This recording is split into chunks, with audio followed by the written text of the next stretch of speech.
We never meant to kill Miss Calder.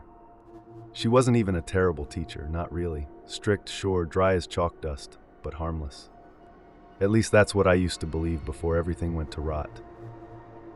She had this habit of calling us defective or spoiled experiments, which should have been funny, but somehow landed like a slap every time.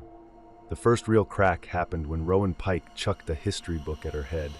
Not hard, just stupid teenage impulse, and she snapped. "Demon child," she screeched at him. Rowan lost it laughing, so did the rest of us. It didn't feel right, but it felt good, too good. The thing about Miss Calder was she always hinted she'd had some job handling classified situations before switching to teaching. I never bought it.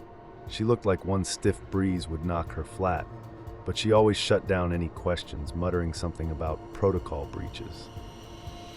She wore the same gray blouse every day, right down to the oil stain spreading like a bruise under the collar.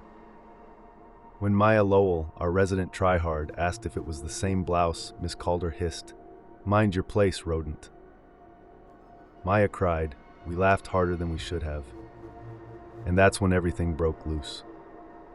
Rowan, who barely talked to anyone, suddenly became this ringleader type.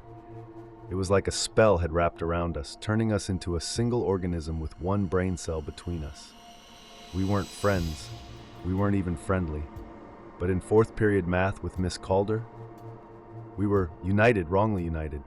I'd never bullied anyone before. I swear that's the truth.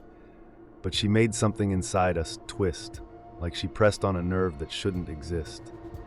Sometimes I liked to pretend she'd cursed us, that it wasn't me acting like a feral idiot, it was her fault.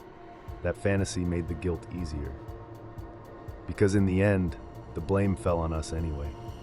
I told the sheriff exactly that when we were being questioned for manslaughter.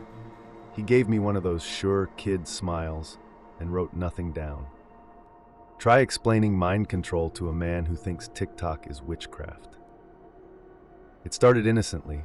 Stupid jokes, Rowan jumping on desks, Caleb storing markers in the ceiling tiles, Maya drawing obscene cartoons of Calder's hairline. But the weird part wasn't the pranks. It was how good it all felt. Like some drug had hollowed us out and filled the space with helium. We didn't think, we didn't judge, we didn't stop. We floated,